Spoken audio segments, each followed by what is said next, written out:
you can see those are the trails. When in transport, those are the trails that are connected together. Going into combat, they would spread the trails.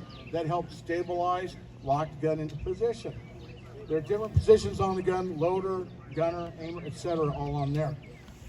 It's a lightweight gun that was also easy to utilize to be pulled by the Jeep, which was great because then you had a very highly mobile, lightweight gun.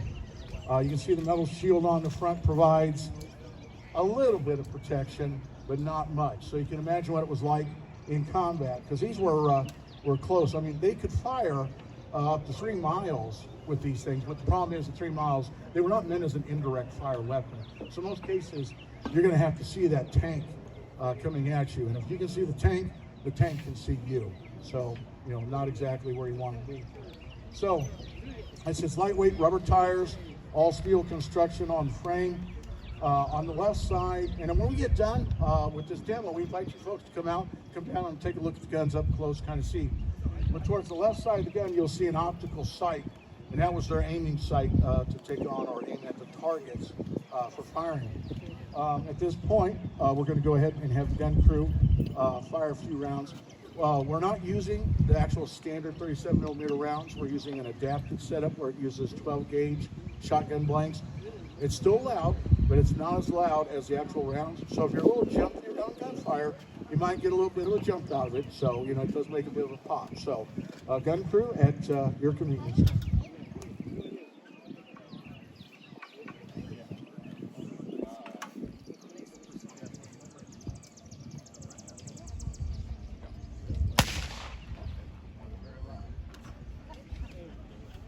Yeah, I know it's a little louder than that.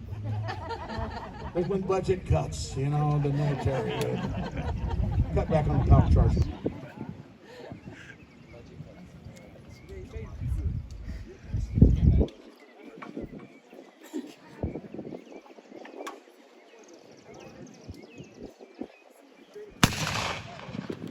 That's a little better, so you kind of get an idea. Now, while this is going on, there would be an officer, an NCO, standing off to the side with binoculars, sighting targets as well, and telling the gun crew where to aim at.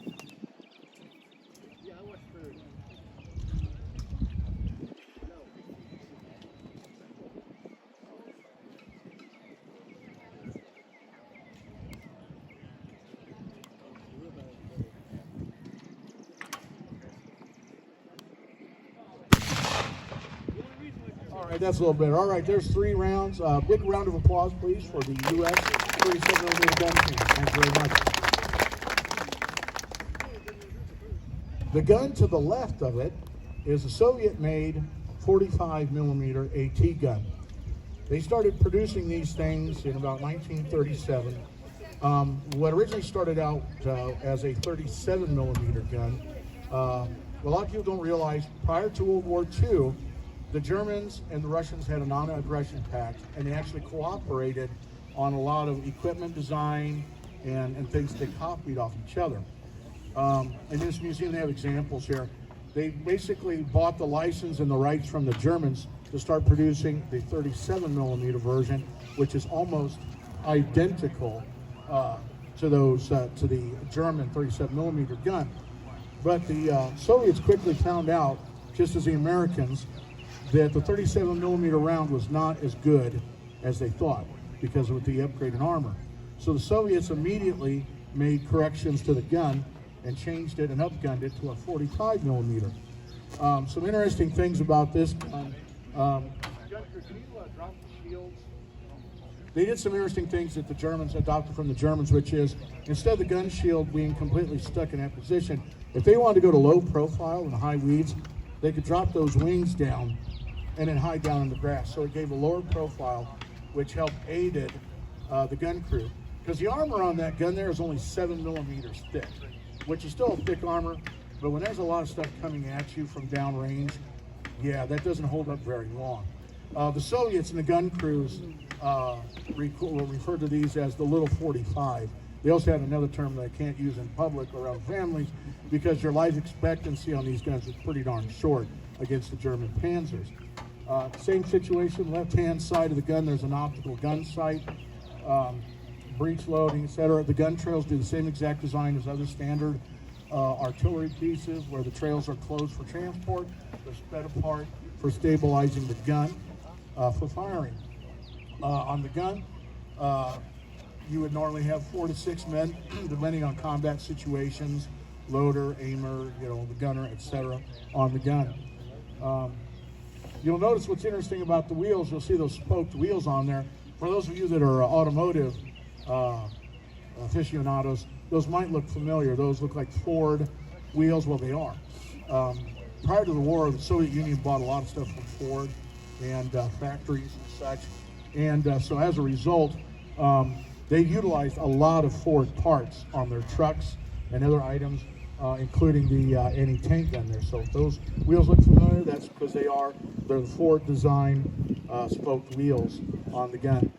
Everything else is pretty standardized, low tech, it's 1940, so there's only so much you can do, unlike today with laser range finding, GPS location, etc.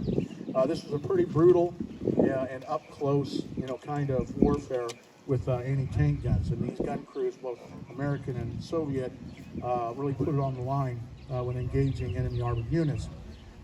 Similar to the 37 millimeter, even though this was a 45 millimeter, as the war went on, the Soviets realized they need more punch, so eventually they started phasing this gun out as far as producing it, but they did keep it in action until the end of the war. They started making larger guns that were same way, 57 millimeter, etc. So yeah, by the end of the war, these things were basically, running out of being a frontline weapon. But when you're dealing with the Germans, they had to throw everything at them. By the time 1943 was over, when they stopped producing them, there were about 37,500 of them.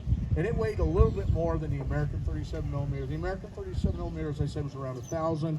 This one here is around 1,200, 1,300 pounds. So still not much weight difference. That would kind of defeat the purpose if you had the gun too heavy. Gun crew, are you ready? All right, we'll now have the Soviet gun crew fire a few rounds, and hopefully it'll be a little louder. Once again, 12 gauge blanks, so it's not as crazy as the real rounds.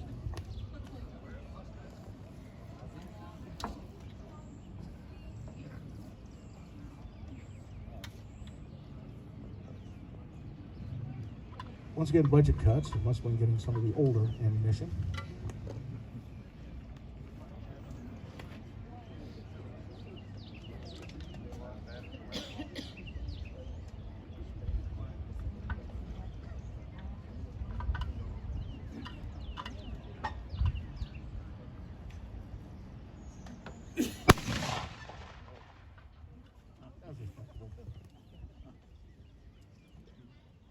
Americans 0, Soviets 1.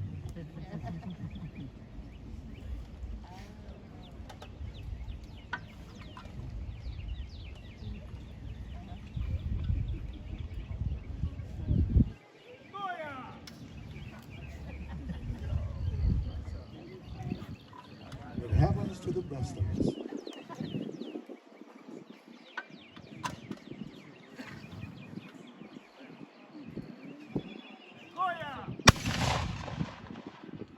We're getting there.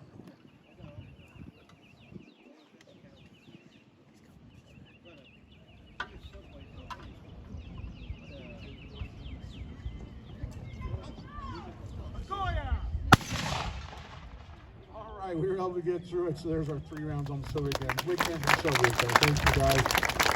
All right, ladies and gentlemen, that concludes our basic AT gun demo. Feel free to come down, take a look at the guns, and ask any questions. We thank you very much. Come on down.